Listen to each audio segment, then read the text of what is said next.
Hey guys, it's Muffin, and welcome back. For today's video, you can ignore this nerd down in the bottom right corner. I took this from one of my Twitch live streams, and I just thought it was too good not to show on the channel. Anyways, I've been loving set 6. It's so much fun. I hope you guys have been as well, and we're just gonna jump right into it. First carousel, we have a Singed with the chain vest, and off the rip, I already feel like I'm going Chemtech. Zach is an amazing carry if you're just able to put so many defense items on him, and if we can get a stone plate or a bramble vest, which I really like in this set, those are both gonna go on our Zach. I've also been trying to counter a lot of the magic builds going on. I feel like there's so much magic damage between Yordles, Arcanist, or just even like the Lux build. So a Dragon's Claw almost feels required in this set, and I feel like that's a really great item on Zach because he just gets so much health from the Bruiser stat. So Zach is going to be our main tank. He's a 4-cost unit, so we're not going to get him for a while, but we're not going to even bother really doing bodyguards. We're mostly going to focus on setting up with our Bruisers. Now, first augment, I'm a huge fan of Weak Spot. I think it's gone a little underrated. Ignoring 25% of armor is cracked, and I think it really goes well with any attack speed boosts, such as Challenger or Clockwork, just because you're able to put more DPS in per second. I never go for Tinker, literally ever. I never run scrap builds. I just don't like them. Pandora's items is really good sometimes, but I don't think it's really necessary for Chemtech. And before we get our first combat, we get our 2-star Singed, which just settles that we're definitely going Chemtech. No other comps are really going to contest Singed other than Innovator, so he's pretty easy to get like maybe a 3-star, and we've already got him 2-star, literally 2-1, so I'm not worried about it at all. All right, we grab Eloy to get our Bruiser set up. The second we get ourselves a second Bruiser, we're going to throw out this Poppy, so the units on our bench for Econ. All right, and here I actually try to use Cho'Gath as our second Bruiser, which just made no sense, actually. We have no attack damage on here, as well as we're not going to use Cho'Gath anywhere in our ending comp ever. Like, it's never Cho'Gath. I should have probably grabbed this Kog'Maw on the bench. He's Twin Shot, which will go well with our Urgot potential carry later on in the game. Urgot being Chemtech and Twin Shot, so he would have been a good either item carrier, potential second carry for the first half of the game. But no, I grabbed Cho'Gath, who I've never successfully run ever. All right, in second carousel, I do grab a Cloak. I just want to make sure that we are able to get that Dragon's Claw. I think it's instrumental, like it's super important to our comp. So early on, I try and grab that Cloak. We also instantly find a Zach, which is a huge pull. Only 15% chance at a 3-star, so that's really great to just get settled early. All right, and after getting absolutely rocked by this Twin Shot Kog'Maw, I decided to get rid of my Cho'Gath.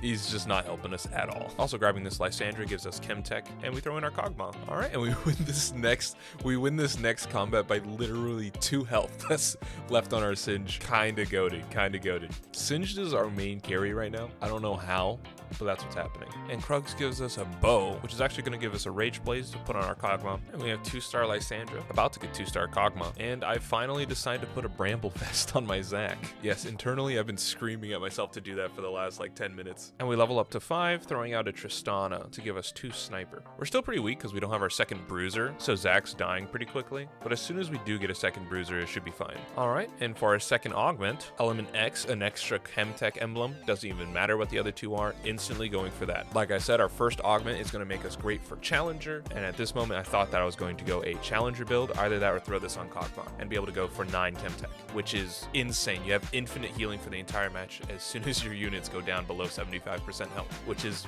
pretty quickly.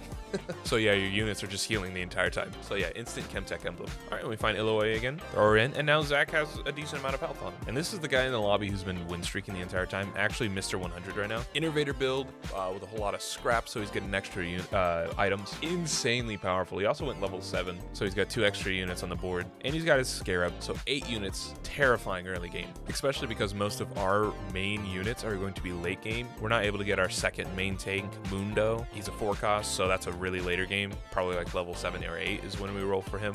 This is a really weak comp early game, I'd say, which is why you'll see me level up a lot. But yeah, we lose here. And third carousel, we're able to get our second Cloak in order to make that Dragon Claw on Zach. And Zach's just gonna be unkillable once we get him 2-star, especially when we get Mundo out. All right, and we actually throw in V in for our second Bruiser instead and level up our Kog'Maw to 2-star, quickly leveling up to 6 and throwing in Twitch for 5 Chemtech. All right, and a 2-star Talon just sitting on the board after Wolves. So we then level up to 7 real quick and throw him in to get that 2 Assassin bonus with our Twitch. And leveling I don't think is too bad in Chemtech. Like I said, most of our main units are 3-costs or 4-costs. Rolling at 7 or 8 is not that bad, especially because we do have our Econ. And seeing this Yone in my shop and the Warwick on my bench, I decided decide that instead of the assassin bonus, I want to go for challenger. Here I thought Warwick was going to be my main carry, but also in the back of my mind I knew V is going to be replaced by Mundo, so we might be able to throw that Chemtech on Yone. So then Yone actually could be a carry. And that just made me so happy.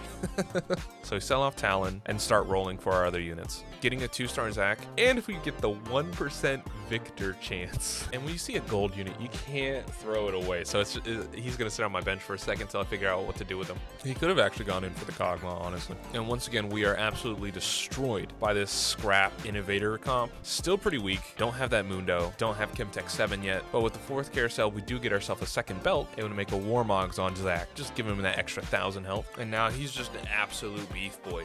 Look at him.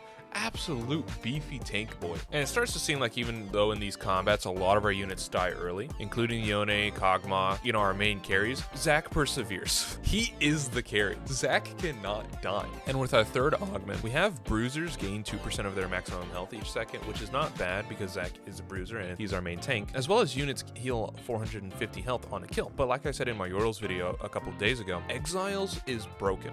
And being able to start off every unit with a tank that's 60% of their max health. We just added a Warmogs onto our Zac, so that is instantly 600 health shield, but it's on every unit. I mean, it's not 600 health on every unit, but every unit gets that shield as long as they're not touching. So I instantly go for Exiles. Absolutely broken augment. I love it. It's so good. Thrill of the Hunt, I think more of an assassin comp, maybe like a pure challenger if you go for like maybe 4 challenger or 6 challenger. But for a tank that's just absolutely beefy like this one, I think that the shield initially is so good. So good. All right, we quick level up to 8, throw in our Viktor, and just kind of roll for a couple units real quick, getting our last Mundo, throwing that Chemtech on Yone, baby. I also use the 2nd glove we've had on the side and mix it with the glove on Cho'Gath. I thought maybe we were going to do an Infinity Edge or a Jeweled Gauntlet, but a Thieves Gloves is probably just better, and I threw it on Viktor. Like I said, you can't throw away a 5-cost unit, and if we can make him useful, might as well. And now we finally have our 7 Chemtech bonus. And here with the Yone in the shop and a full bench, I make the executive decision that we're getting rid of Kog'Maw and replace him with this Twitch, giving Yone the Rage Blade, which is cool because Yone's cast basically makes a duplicate of himself, making him a double carry. He is 2 carries at the same time. So putting a Rage Blade on him is great because he'll cast more, and I assume that his duplicate attacks faster as well. By the way, he's just kind of badass now. And Yone is just an attack tank. A glass cannon, he's whatever like a fortified glass cannon is. He's like an obsidian cannon. And once again, we do get just absolutely destroyed by this clockwork scrap comp that's been doing well the entire game. But we're level 8. This is the point where we're going to start rolling for all of our units. We're so close to now getting a 3-star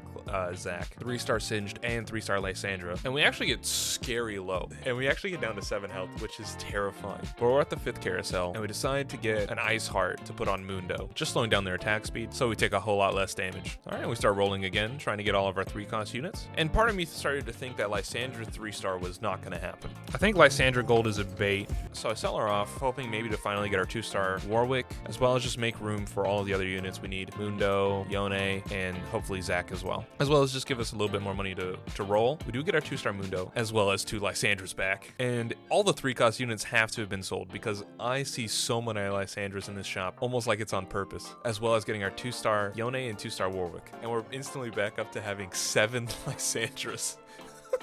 Which is just insane. Yone just digging himself in there, just killing everyone, doing 5,000 damage, and now we're top 4. Really close to 3-star Zac, really close to 3-star Lysandra. We are feeling good.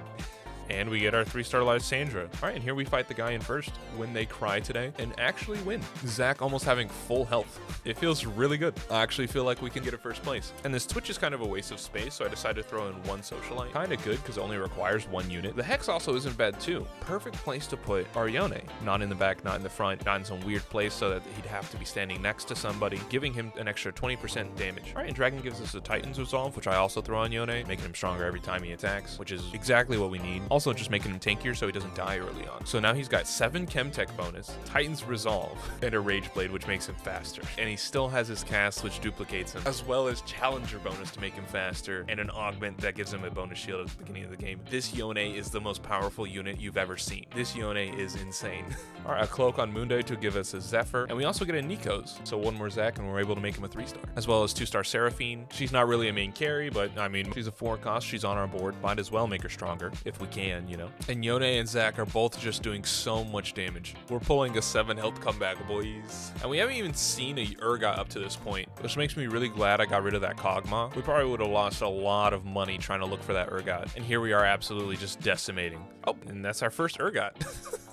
Which we don't really need at this point, but what else are we gonna do? Roll for a 3-star Yone? We don't even have the money to buy that many Yones. All right, last carousel, 6-4, and the only thing that's really useful to us here is this redemption sitting on Jinx that we can put on Mundo. Mundo still has an item slot, and now he's just gonna heal Zach even more, and honestly everybody. Making us just harder to kill even more. And no matter how strong this guy is, Zach is just so hard to kill, as well as Lysandra. So the big beetle gives us a Rage Blade, and I decided to throw it on Lysandra. Her cast helps immobilize the enemy units, so the more that she's able to cast, the less damage they're able to do, was my thinking. I also level up to 9 and throw in Urgot because why not? I also move my Mundo trying to catch his Jinx with the Zephyr. And at this point, we're honestly just so strong that he can't win. And this makes the first video on the channel that isn't a second place. So thank you guys so much for watching these videos. If this has helped you, please consider hitting that like button and have yourselves a great day.